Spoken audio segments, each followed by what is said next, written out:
Buenos días, buenas tardes, buenas noches a todos los cibernautas y a aquellos que siguen la página jurídica Adolfo Castro y Asociados, un programa más de Derecho Comparado. En esta ocasión nos encontramos con la visita a nuestra página jurídica del licenciado Israel Cerrito, quien ejerce la profesión en la República de El Salvador y tiene su bufete jurídico, del cual también es aliado en la firma jurídica Adolfo Castro y Asociados. Israel, bienvenido.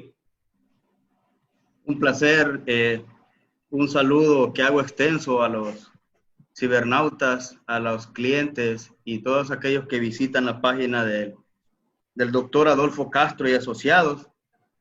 Asimismo, pues desearles que se encuentren muy bien de salud en esta precaria situación que vivimos el mundo entero.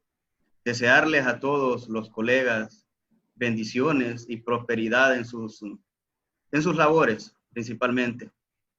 Gracias. En este momento tratamos de aprovechar eso, la tecnología, para llevar a nuestros colegas, al público general, un poco más de información y educación respecto al derecho. Israel, en la legislación ecuatoriana, en el procedimiento penal, cuando detienen a una persona en delito flagrante, tenemos 24 horas para llevar a cabo su audiencia. En esta audiencia, el fiscal le da a conocer los hechos al juez y solicita que se califique de flagrante o no este hecho. La defensa, como es lógico, se opone a eso y un juez determina si es legal, primero si es flagrante el hecho y luego si es legal o no la detención. Si es legal la detención y flagrante el hecho, la Fiscalía inicia una formulación de cargos para que en un tiempo determinado llevar una investigación para reunir los elementos suficientes y presentar acusación contra el procesado o, en caso contrario, abstenerse de acusar. ¿Qué pasa en El Salvador? ¿Cómo es el procedimiento penal en tu país? El procedimiento penal en El Salvador, pues tenemos una fase iniciaria. Primero, contamos con un término de inquirir que no habla sobre 24 horas, habla de 72 horas, que es el término que tú bien los mencionas, el término de la flagrancia. Entonces, la fiscalía en ese tiempo, o sea, la policía, los agentes investigadores, al momento de interponer una denuncia o de oficio, que es la forma de poder iniciar un proceso penal, una investigación, ya sea previa o por medio de una denuncia. Entonces, tienen 72 horas para que una persona pueda ser en flagrante delito. ¿Qué sucede? No quiere decir que en ese término, bueno, pasaron las 72 horas y ya la persecución iniciaria penal terminó. No. Significa que después de eso vienen, si lo capturan, pasa a un término que es la detención. Entonces pasa a un centro de resguardo, a unas Bartolinas, como le llamamos acá en El Salvador, a permanecer 72 horas detenido, que es el término que tiene la Fiscalía para presentar un requerimiento fiscal, que es el primer documento en los cuales se está planteando la teoría jurídica y la teoría fáctica por parte del Ministerio Público Fiscal. ¿Qué significa eso? Bien, yo soy fiscal, vengo y tengo que comenzar, te capturan a ti, vienen los agentes investigadores, los agentes captores llegan ante mí como fiscalía y yo vengo y formulo el requerimiento fiscal dentro de las 72 horas. Posterior a eso llego a un juzgado de paz, que es la fase inicial. Entonces viene el juez de paz, en eso tiene 72 horas para programar una audiencia inicial, que es el juez conocido en otros países como el juez de garantías, que es el primer juez que conoce el caso, viene, ve la narración de los hechos, los elementos indiciarios con el que se cuenta por la investigación, o sea, los elementos iniciales de investigación. Él solamente se basa en indicios. Ya con medios de indicios comienza a hacer y se realiza la audiencia inicial donde el fiscal viene y le hace saber a la persona sobre qué lo acusa y qué pruebas indiciarias tiene para poder pasar a la siguiente etapa, que es la siguiente etapa de investigación, como la que nosotros conocemos fase instructiva o fase de instrucción. Acá en Ecuador, cuando el proceso penal inicia, hay dos, puede ser por formulación de cargos o en el delito flagrante. En ambas se formulan cargos, pero una es cuando ha venido de una investigación previa. El fiscal formula cargos y tiene 90 días para investigar. En el caso de delito flagrante, depende del delito, hay un juicio directo o si es el sancionado el delito con más de 5 años, tenemos una fase de 30 días de investigación. En El Salvador, ¿qué ocurre cuando es una persona calificada su detención como legal, el delito como flagrante, el presunto hecho como flagrante, el fiscal lo procesa? ¿Cuánto tiempo dura esa investigación fiscal? Hay que tener entendido que nuestra legislación, pues nosotros tenemos dos fases distintas. Tenemos una fase común que son jueces comunes. Esos jueces comunes conocen delitos que no son graves, no son de crimen organizado, digamos. En ese caso, delitos como robo, hurto, homicidio simple, violaciones, las conocen esos tipos de jueces. Pero hay también una fase especializada, unos tribunales, específicamente tribunales conocidos como tribunales antimafia. Son dos etapas distintas. ¿Por qué hago la mención de esto? Porque hay que tener en cuenta las dos etapas distintas. Son dos tratos distintos. En un caso, en una fase común, tienes una fase inicial. En la fase inicial, ya sea especializada o común, el fiscal te formula el requerimiento. Te da el tiempo en el cual te ha investigado. Digamos, una investigación previa a veces se tardan 6 meses, 10 meses, 1 año, que te vienen en investigación. Eso es distinto. ¿Por qué? Porque recaba la fiscalía todo el conjunto de pruebas para poderte abrir un proceso especializado. En un proceso especializado, a veces aquí existen acusaciones o existe una iniciación del proceso penal donde se acusa a 150, 200, 300, 400 e incluso ya han habido casos de 500 personas procesadas en un solo proceso especializado. Estamos hablando de crimen organizado de personas pertenecientes a pandillas, personas pertenecientes a tráfico ilícito de drogas, aquí también personas pertenecientes a tráfico ilícito de personas, que es muy común en nuestro país. En la fase común viene, solamente se trata de una persona o dos, pero que no son miembros de algún crimen organizado, alguna banda criminal. Ahí viene y el fiscal presenta el requerimiento. En el requerimiento va el tiempo que él estima conveniente para una investigación. Aquí tenemos de 1 a 6 meses de investigación en fase común. En fase especializada tenemos de 1 a 1 año. Pero ¿qué pasa? Eso puede ser prorrogable. Puede venir la fiscalía y decir, miren, yo no he tenido tiempo para poder llevar a cabo toda la investigación y necesito que me otorgue 3 meses más. ¿Y hasta tanto el ciudadano está guardando prisión o está con alguna medida? A eso iba a llegar. Después, es bien difícil en fase especializada porque se cuenta con bastantes pruebas indiciarias, la cual vienen. Nosotros como defensores tratamos de conseguir la mayor cantidad de arraigos. ¿Estos arraigos qué significa? Que una persona tenga su trabajo, que una persona tenga su familia, que una persona tenga su domicilio, que una persona pueda contar para poder gozar de medidas alternas a la detención provisional.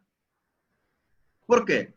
Bien lo sabemos nosotros como abogados que la detención provisional debe ser la última opción que deben de tener los jueces. ¿Por qué? Porque somos miembros de la Corte Interamericana de Derechos Humanos. Porque la Sala de lo Constitucional de nuestro país ha jugado un rol fundamental en poder velar por los derechos de las personas que han sido detenidas. Entonces, ahí el juez decide con todo eso si esa persona sale bajo medidas y las medidas que le va a imponer, como no salir del país, alguna fianza, firma cada 15 días o incluso un brazalete electrónico en cualquier parte de su cuerpo y un arresto domiciliario, que es un arresto en su casa.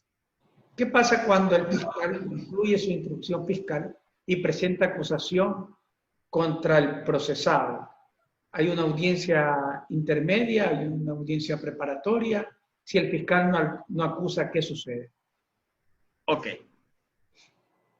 Después de ese periodo de instrucción, periodo de investigación, el juez de instrucción señala una audiencia preliminar, que es conocida en otros países como una audiencia preparatoria para el juicio. ¿Qué rol juega la audiencia preliminar? Pues el rol principal. Señor fiscal, dígame usted qué es lo que ha investigado. Dígame usted, presénteme los elementos de prueba. Ya no hablamos de indicios, hablamos de prueba ya verdaderamente constituida, que sea legal, que sea pertinente y que sea útil para el juicio. Viene el juez y le dice, presénteme la acusación. Ya ahí es una acusación, ya no es un requerimiento, ya se le conoce al documento donde está promoviendo la acción penal como una acusación. En la acusación ya debe ir todo bien detallado, qué es lo que cuenta la fiscalía para poder procesar y poder pasar a la etapa del juicio. Ahora, ¿cuál es el trabajo de los defensores particulares? En toda la etapa de instrucción, tanto la fiscalía como el principal constitucionalmente es quien dirige la investigación. Nosotros también podemos proponerle al juez que haga investigación. El juez le ordena al fiscal que ejecute algún tipo de investigación o diligencias, las cuales nosotros podemos pensar que nos van a servir para nuestra tesis o nuestra teoría para la defensa de la audiencia de instrucción. Una de dos. ¿Cuál es el resultado que puede haber en esta etapa de instrucción? Una, o puede ser un sobreseimiento definitivo que el fiscal no logró recabar las pruebas necesarias y el juez de instrucción da un sobreseimiento definitivo que con eso se cierra el caso. Existe otra opción, dar un sobreseimiento provisional, que existan indicios, pero que en un año la fiscalía venga y formule más investigación para poder, o sea, ¿cómo te quiero decir? Para poderle fundamentar más el caso que tiene. ¿Qué es lo que pasa? En los dos casos que te he mencionado anteriormente, la persona puede ser que estuvo detenido y recobre su libertad. Puede ser que haya estado en libertad bajo medidas, pero hasta ahí se le corta las medidas a las cuales estaba sometido y se hace un momento donde la fiscalía puede volver a intentarlo, pero él ya no está siendo objeto de investigación directamente del tribunal. Pero ¿qué pasa también? Existe otra opción de parte del juez de instrucción, abrir auto de apertura a juicio. Que el fiscal le haya convencido que cuenta con los elementos necesarios para poder pasar a una fase plenaria. Cuando este juez se convence de lo que el fiscal ha argumentado y abre la apertura a juicio, ¿conoce un nuevo juez el caso o el mismo juez conoce la audiencia de juicio? No. Son tres jueces distintos. Primero, el juez de paz, que es el juez de garantías, que al que le consta que la investigación tenga fundamento legal, que no se le hayan borrado ningún principio, que no se le hayan violentado ningún principio, el juez de instrucción es otro juez distinto que le llega el caso a él desde lo que pensó el otro juez. Viene él, conoce ahora ese caso. Cuando se da la apertura a juicio, ya pasa a un tribunal de sentencia. ¿Qué sucede? Nosotros tenemos aquí en nuestro país que los tribunales de sentencia pueden ser constituidos por 3 jueces o por 1. Por 3 jueces porque el tribunal de sentencia se compone de un juez propietario o presidente y 2 jueces más, siempre de un juzgado. Pero ¿qué sucede? La ley también les permite conocer unipersonalmente sobre un caso. O sea, solamente un juez puede estar frente a ti en una etapa de sentencia, en una vista pública, y él conoce directamente de la fase plenaria, donde ya está el desfile probatorio, donde ya tenés la oportunidad de hacer el contrainterrogatorio y todas las estrategias que tú tienes para tu juicio. Interesante. Acá en Ecuador, cuando el juicio es directo, también conoce un solo juez, pero cuando el juicio va por el proceso común, si podemos decirlo de alguna manera, ya es un cuerpo colegiado de 3 jueces los que van a resolver si el ciudadano se le ratifica la inocencia o es declarado culpable. En el caso de El Salvador, depende de la pena, de que sea conocido la etapa de juicio por una sola persona, por un solo juez, o de qué depende de que en un caso es un solo juez y en otro caso son 3 jueces. Muchas veces depende del tipo de delito. A veces por delitos sumamente graves, pues conocen los 3 jueces. Y por delitos comunes, conocen un solo juez. También por la carga laboral. Nuestro país tiene bastante movimiento jurídico. Bastantes personas, lastimosamente, pues tenemos eso, que se comete mucho delito. Entonces, los 3 jueces sacan, digamos, en un día 3 vistas públicas distintas. Es el derecho de una persona de saber su verdad jurídica, de que el Estado, por medio del órgano judicial, le garantice a esa persona, más que su verdad, su seguridad jurídica y saber si es o no es culpable. Acá en el proceso ecuatoriano, si la defensa determina que tiene un proceso bastante desfavorable, se puede acoger a un procedimiento abreviado, siempre y cuando no superen los 10 años de privación de libertad. ¿En El Salvador existe esa figura? Sí, e incluso el procedimiento abreviado es una forma de terminación del proceso penal y se puede dar en cualquier etapa. Puedes buscar un procedimiento abreviado, ya sea en etapa inicial, en etapa de instrucción o en etapa de vista pública o etapa plenaria. El procedimiento tú puedes optar a un procedimiento abreviado, pero tu cliente o la persona que está siendo procesada debe de confesar que sí participó en el hecho que se le está acusando. ¿Cuál es el para el procesado de declararse culpable y ir por una vía simplificada, si podríamos señalarlo así, evitando lo que significa pasar por audiencias largas? En el caso ecuatoriano, se puede acoger a un beneficio de 1/3 de la pena de lo que estuviera previsto para ese delito. Exactamente, así se maneja acá. Es las 2/3 partes de la pena, o sea, si son, digamos, 15 años, de 5 a 15 años, una pena, lo mínimo 5 y lo máximo 15, viene y se hace una tercera parte que baja a 5 años y la tercera parte de los 5 años sería de entre 1 año 7 meses, 1 año 8 meses, perdón, a 5 años que se toma. ¿Qué sucede? Si tú eres parte de un procedimiento abreviado, pero tu pena abreviada no sobrepasa los 3 años, te cambian la pena por trabajo de utilidad pública, por cualquier otra medida donde tú puedas cumplir tu pena, pero no pena de prisión. Excelente. Parece una justicia reparativa y que no va a hacinar las cárceles, porque acá en el Ecuador tenemos cualquier cantidad de personas privadas de libertad que están en hacinamiento total. Y en tiempos de pandemia es peligroso y preocupante. ¿Qué pasa ya en la etapa del tribunal? ¿Cómo se lleva a cabo la audiencia de juicio en tu país? Ok.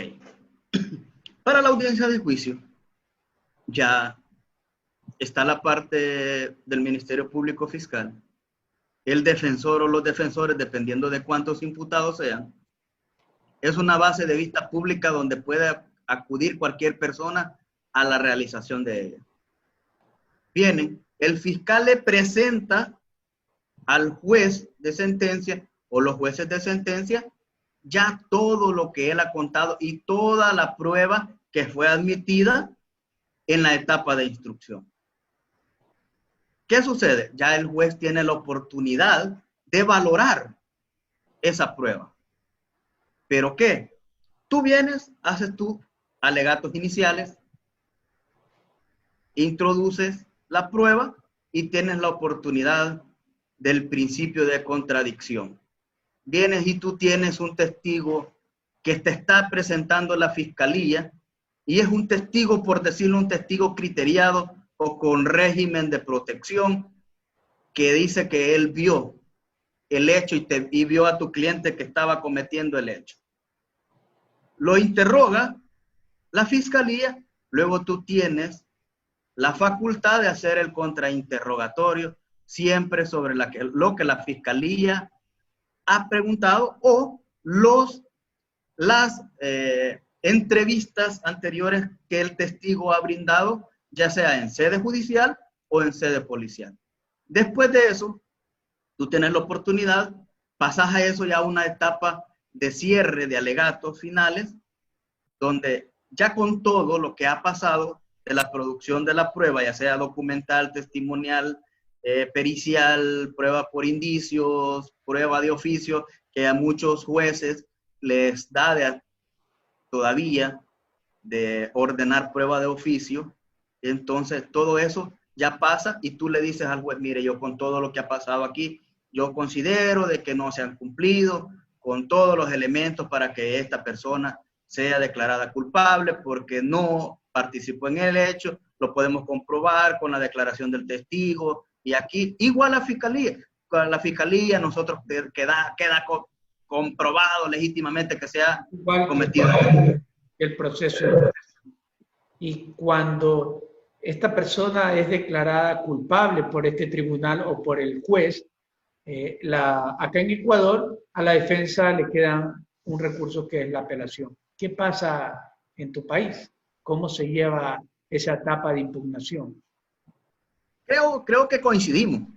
Creo que coincidimos ahí explícitamente. Tenemos un derecho verdaderamente comparado en ese sentido.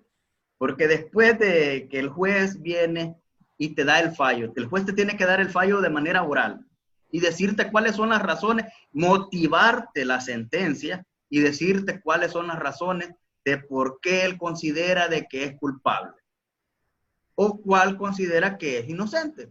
Pero te tiene que motivar la razón por qué él ha llegado a la verdad y lo ha convencido de que sí es culpable a una persona. Posteriormente, el fallo, tienen unos días el tribunal para entregarte el fallo de manera física, para que tú cuentes con la sentencia de manera física. Posteriormente a esa audiencia de entrega de sentencia, contamos con 10 días hábiles para poder establecer un recurso de apelación, que ya no lo conoce el juez de sentencia, ya los conocen magistrados de cámara.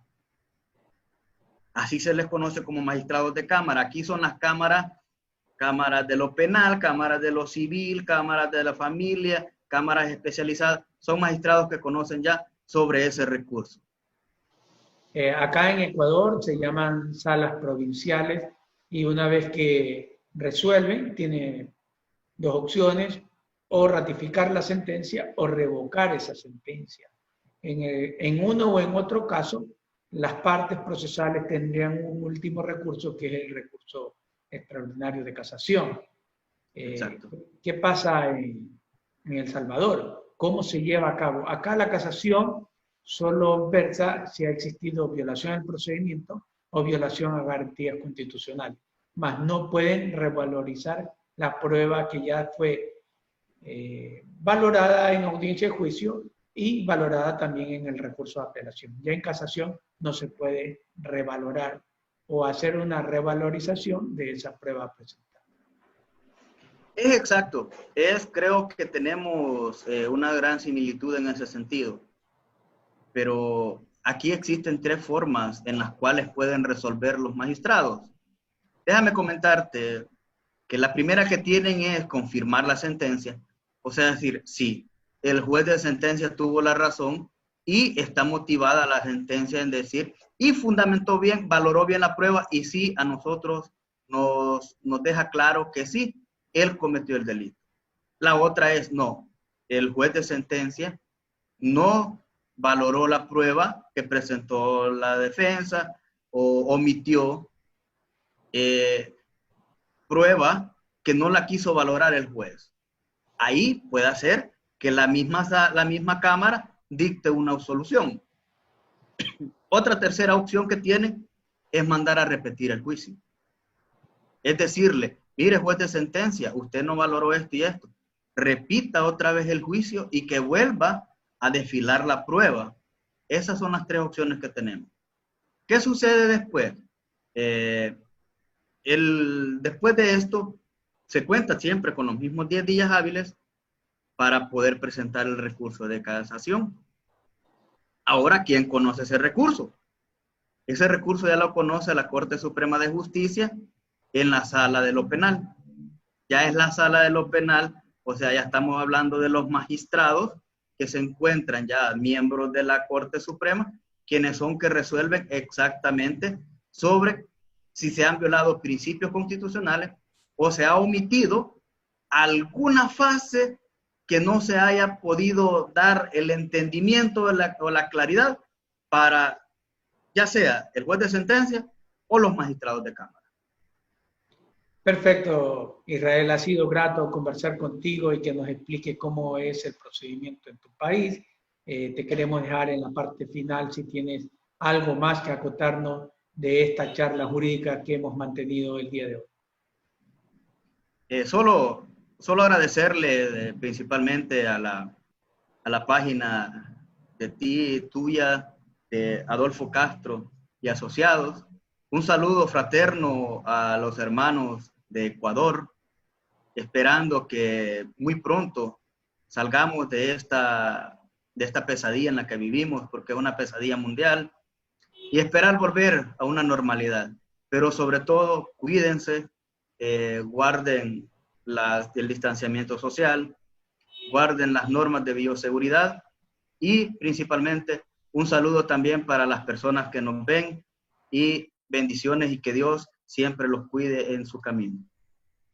Gracias, Israel, por estar con nosotros. Este ha sido un programa más de Derecho Comparado y seguimos invitando a todos ustedes que le den like o me gusta a nuestra página para que le llegue cada una de las notificaciones y estén atentos a nuestros programas diarios. Nos despedimos. Ha sido un gusto estar con ustedes.